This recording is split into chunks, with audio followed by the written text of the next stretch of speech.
Se pudéssemos voltar no tempo, mais precisamente a 5 bilhões de anos atrás, encontraríamos um sistema solar totalmente diferente do que temos hoje. Na realidade, não precisamos voltar no tempo, já que encontramos sistemas planetários em formação muito jovens espalhados pela galáxia. Esses são os chamados discos protoplanetários. Mas o que muitos não imaginam é que esse disco que formou os planetas que temos por aqui ainda existe parcialmente e é até visível no céu noturno.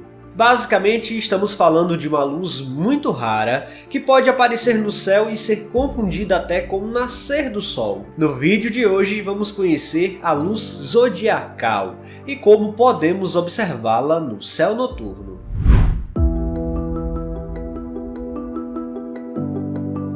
A formação de sistemas planetários é algo relativamente conhecido na astronomia.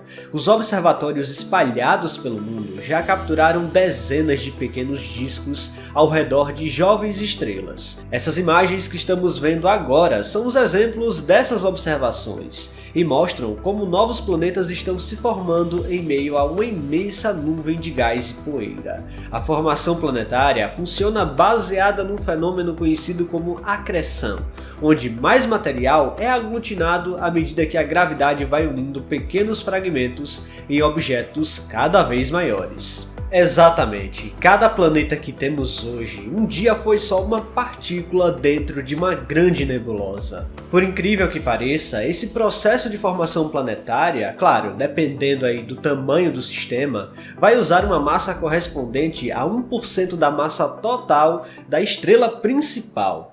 Esse modelo foi baseado em nosso próprio sistema solar. Basicamente, muito desse material se aglutinou na estrela, principalmente nela. A outra parte em planetas, asteroides e cometas. Mas uma parte ainda significativa ficou na forma de poeira interplanetária entre os planetas. Para entendermos a luz zodiacal, é de fato necessário adentrarmos nessa questão, já que essa luz é até certo ponto formada por esses grãos de matéria muito antigos. E muito além disso, os discos protoplanetários são cruciais para a nossa compreensão da formação e evolução dos sistemas planetários. Eles nos dão pistas sobre as condições em que os planetas se formaram, e principalmente as propriedades dos planetas. Dessa forma, se você olhar o sistema solar hoje, perceberá o quão complexo é estudar esse tipo de coisa.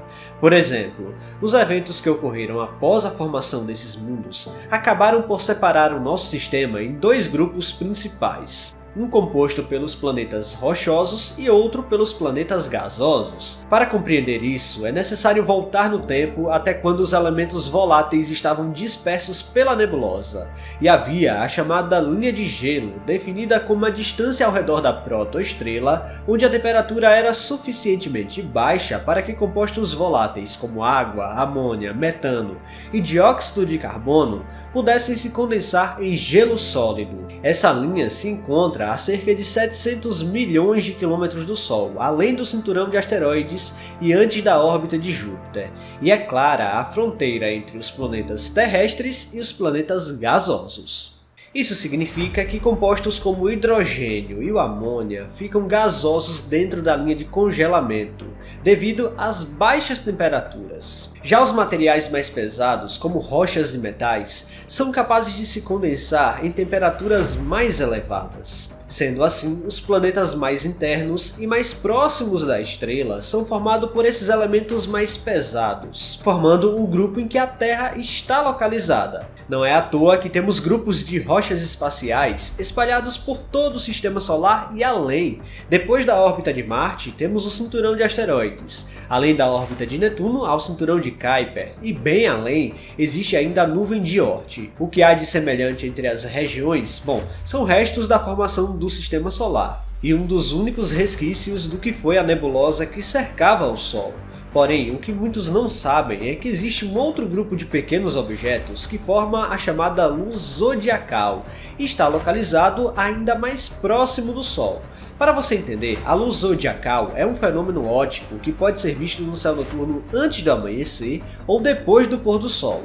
Ele aparece como uma faixa de luz branca e difusa que se estende ao longo do plano da elíptica, ou seja, a trajetória aparente do Sol em relação às estrelas. Ela é visível a olho nu, mas como tende a ser mais forte próximo ao horizonte, a incidência de poluição luminosa, geralmente dispersa na atmosfera, costuma dificultar a visualização. O ideal para vê-la é estar num local a dezenas de quilômetros de distância de uma cidade e com o ar mais seco possível. Nessas condições, você avistará uma luz que tem uma aparência muito pálida e fraca, e que pode ser vista como um arco que se estende até 60 graus acima do horizonte. Ela vai aparecer melhor se você usar uma câmera em longa exposição para capturar mais luz do que os olhos humanos são capazes de ver. Mas o que tudo isso tem a ver com o que falamos até aqui? Bom, a luz zodiacal é basicamente a melhor visualização que poderíamos ter do antigo disco protoplanetário que cercava o Sol. Basicamente, a luz zodiacal é ocasionada pela reflexão e dispersão da luz solar nas partículas que existem no meio interplanetário. Algumas dessas partículas remontam ao antigo disco protoplanetário, mas novas evidências indicam também que cometas abastecem tal região o tempo todo. Curiosamente, se a nuvem tivesse sido mantida somente pelo material original da formação dos planetas, certamente já teria desaparecido ou estaria incrivelmente fraca ao ponto de ser invisível até para as melhores câmeras. Dessa forma, podemos ver a história do Sistema Solar e o dinamismo que existe entre as rochas que orbitam o Sol, além da estrutura imensa que forma essa tal luz. Os principais suspeitos que abastecem toda essa região são os asteroides, os objetos rochosos que ocupam uma ampla região no cinturão entre as órbitas de Marte e Júpiter, além de outros cometas que viajam para o Sistema Solar interno, aquecem e liberam partículas de matéria que estavam presas antes no núcleo cometário. Além de ser um fenômeno interessante por si só, a luz zodiacal também tem implicações importantes para a astronomia. Ela fornece informações valiosas sobre a distribuição da poeira e da matéria no espaço interplanetário e pode ajudar a compreender melhor a formação e evolução do Sistema Solar. Aqui vai mais algumas dicas importantes para você tentar observá-la em um céu muito escuro. O melhor momento de observação é cerca de 1h30 antes do amanhecer ou 1h30 após o pôr do sol. Nesses horários, a luz do Sol está fraca o suficiente para que a luz zodiacal seja mais facilmente visível.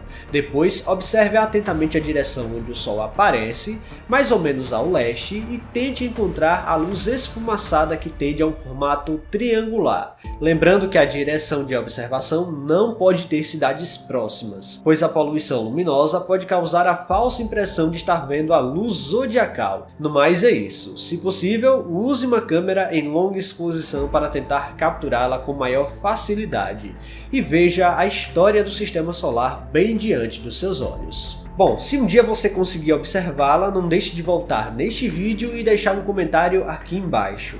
E se você já observou, deixe seu relato também. A luz zodiacal é só a prova como o universo próximo da gente pode ainda nos surpreender.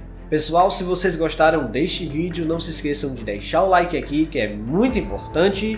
E se você não está inscrito aqui no canal ainda, convido você a apertar o botão inscrever-se aí embaixo. Até a próxima!